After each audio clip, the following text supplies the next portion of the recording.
India on Friday strongly criticized the European Union's latest sanctions against Russia, especially on its energy trade. Responding to this, the Ministry of External Affairs said that India does not subscribe to any unilateral sanction measures and reaffirmed that India does not recognize sanctions imposed outside the United Nations framework.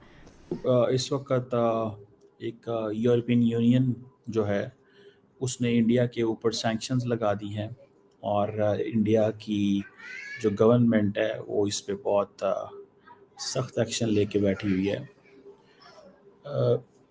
MEA ministry of external affairs of India ने ये कहा है कि हम ये जो unilateral sanctions हैं इसको हम सब्सक्राइब नहीं करते।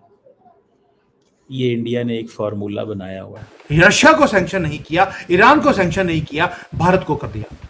और ये टारगेट भी हमारी गुजरात की रिफाइनरी को कर रहे हैं, नियारा एनर्जी को। क्यों? क्योंकि 49% उस रिफाइनरी के अंदर जो स्टेक है वो रशिया की एक कंपनी है रोजनेफ्ट, उसका है। और रशियन ये जो कंपनी है रोजनेफ्ट, वो रशिया की स्टेट ऑयल कंपनी है। हम you turns and double standards के बारे में बात करते हैं, पीछे स्नेक्स एंड लैडर्स हैं और पूरी दुनिया ऐसी ही है। जो चोरी करता है वो खुद को इनोसेंट बताता है और दूसरे को दोषी। आज चलिए ईयू की पोल खोलते हैं।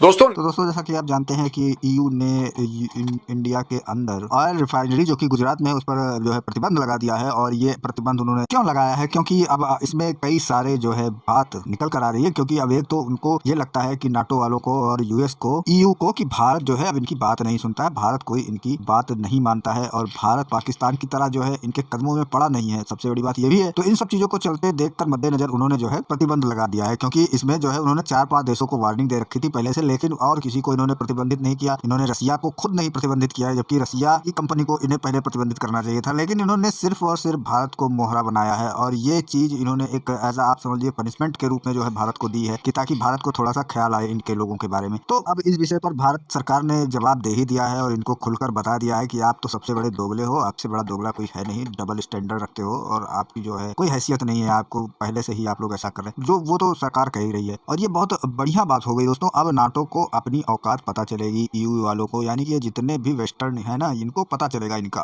कि इनकी क्या औकात है। और दोस्तों अब इनको थोड़ा तकलीफ हो रहा है क्योंकि अब जिस तरह से चाइना, भारत और रशिया, ये 3 देश इकट्ठा हो रहे हैं, तो इससे भी इनको तकलीफ हो रही है। और कहीं ना कहीं इन सब चीजों के कारण इन्होंने जो है भारत थोड़ा सा न्यूट्रल टाइप का देश है, तो सोचा इन्होंने कि उस पर ही चलो प्रतिबंध लगा देते हैं। और किसी पर प्रतिबंध लगाते तो उसमें थोड़ा हो सकता है इनको नुकसान हो जाता, लेकिन इन्होंने और किसी से बदला न लेकर भारत से ले लिया। लेकिन भारत ने जिस तरह से करारा जवाब दिया ना, उसके बाद तो पूरी दुनिया अफसर पड़ गई है। किसी को उम्मीद नहीं थी। सब लोग समझ रहे थे कि पाकिस्तान की तरह भारत शांत हो जाएगा और ये सब चीजें जो हम संसंग लगाएंगे और जो कुछ करेंगे तो उस पर कोई ज्यादा प्रतिक्रिया नहीं करेगा, भारत चुपचाप बैठ जाएगा। लेकिन भारत ने इसके बदले जो है, जो इन्होंने जवाब दिया है ना, और उसके बाद में अब इसको एक लीगल उस पर ले जाया जाएगा। तो अब इन सबसे इनकी जो बेइज्जती होने वाली है, क्योंकि इन्होंने भी भर भर के तेल खरीदे हैं। कोई ऐसा तो है नहीं कि यूरोप वालों ने कोई तेल ही नहीं खरीदा किसी देश से। और खासकर रसिया से बात करें तो इन्होंने रसिया से भी तेल खरीदा, जबकि रसिया पर अमेरिका ने प्रतिबंध लगा रखा था। तब भी ये रसिया से तेल ले रहे थे, गैस ले रहे थे। लेकिन अब चूंकि अमेरिका ने सप्लाई चालू कर दी है, अमेरिका ने फिर से इनको सब चीजें मुहैया करना शुरू कर दिया, उन्हें लगा कि अपना हमें थोड़ा सा रेगुलेशन सुधारना चाहिए, तो उन्होंने इनके लिए दरवाजे जैसे खोले। तो इन्होंने भारत के ऊपर जो है अपना तैयारी कर लिया है कि भारत से बदला लेंगे और क्या कुछ करेंगे। हालांकि अब इन सब चीजों से भारत ने तो साफ कर दिया है कि भैया हमें कोई घंटे का फर्क नहीं है, हम तेल ले रहे थे, तेल लेते रहेंगे और हमारी पब्लिक की डिमांड है, हमारी मार्केट की डिमांड है और इस तरह से हम डिसीजन लेते हैं। हम कोई राजनीतिक चीजें देखकर डिसीजन नहीं लेते हैं। हम तो अपना जो है जाहिर सी बात है कि हम अपनी जो है प्रॉफिट देखेंगे, अपने पब्लिक के लिए देखेंगे, उसके बाद हम कोई डिसीजन लेंगे। हमें कोई राजनीति तो करना नहीं है कि हमें 4 देश को चलाना है, वो तो आपका काम है, यानी अमेरिका कर रहा है, ये इनके जो नाटो वाले हैं ये सब चीजें कर रहे हैं, तो उनसे और हमारा क्या कंपेयर है। तो हम तो लेते रहेंगे और आपको संसाधन करना है, आप जो कुछ करना है करिए। तो इस चीज पर पाकिस्तानी बड़े हैरान है और चलिए आपको दिखाते हैं सारा वीडियो पसंद आए तो लाइक करें, चैनल को सब्सक्राइब करें और शेयर करना ना भूलें। So NATO chief targets India for buying Russian oil, but the money Europe wires to Putin exceeds Ukraine aid. अब ये देखिए ये कितना बड़ा फ्रॉड है, कितना बड़ा छलावा है। भारत की ओर उंगली दिखाते हैं ये लोग, पॉइंट आउट करते हैं इंडिया को कि आप लोग रूस का तेल खरीद रहे हैं, भाई साहब आपने बहुत गलत काम कर दिया, और खुद हमसे ज्यादा तेल खरीद रहे हैं रूस से, पहली चीज। और दूसरी चीज, जितना ये कहते हैं कि हमने जेलेंस्की को पैसा दिया, हमने यूक्रेन को पैसा दिया, मदद करी, उससे कहीं ज्यादा पैसा, जेलेंस्की से कहीं ज्यादा पैसा पुतिन को दे रहे हैं। इंडिया क्या कह रहा है? इंडिया कह रहा है जी कि हम इसको फुली क्रिटिसाइज करते हैं, कंडेम करते हैं, and the NATO and all that, they must understand the global circumstances. और उन्होंने कहा है the Indian decisions are guided by the global circumstances. As the global circumstances will prevail, India will take a decision. And we also, अब वो क्या कह रहे हैं इंडियंस, बेसिकली यूरोप को कह रहे हैं कि तुम तो खुद तेल लेते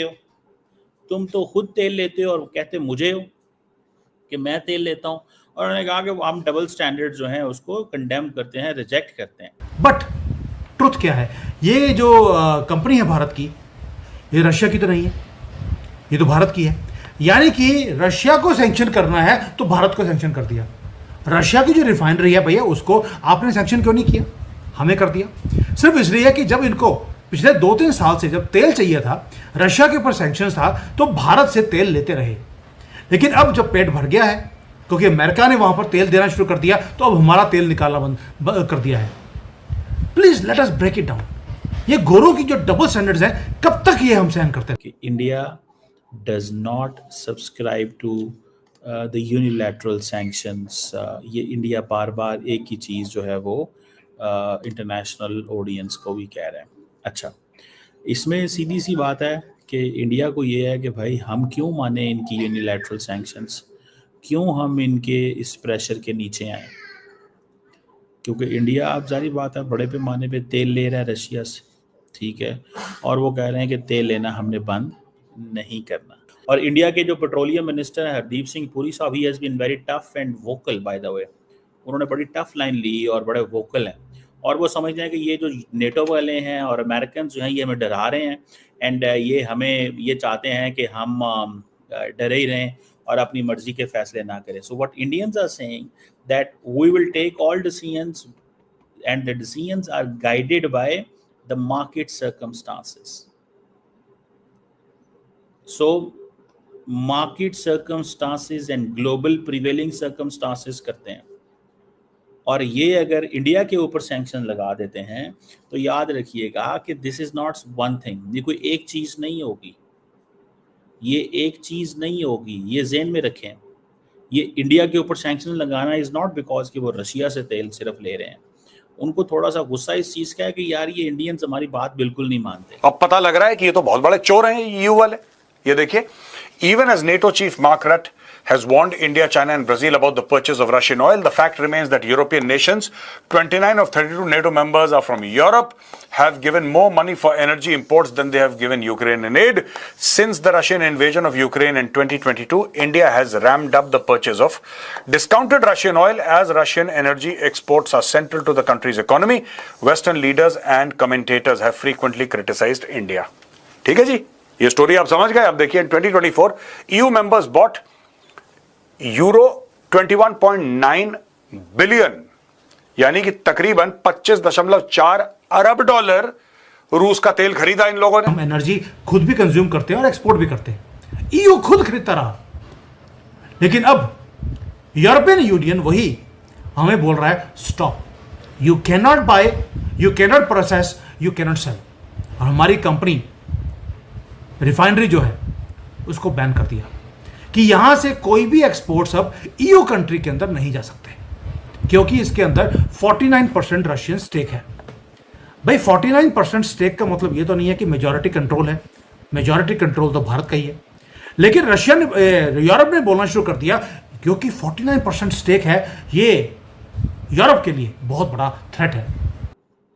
Which is good by the way, at the same time not bad for India.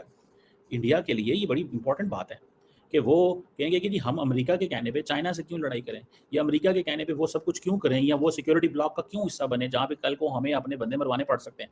India आपको पता है अपने बंदे नहीं मरवाता, ना ऐसी लड़ाई में जाता है जहाँ पे बंदे मरने का खतरा हो।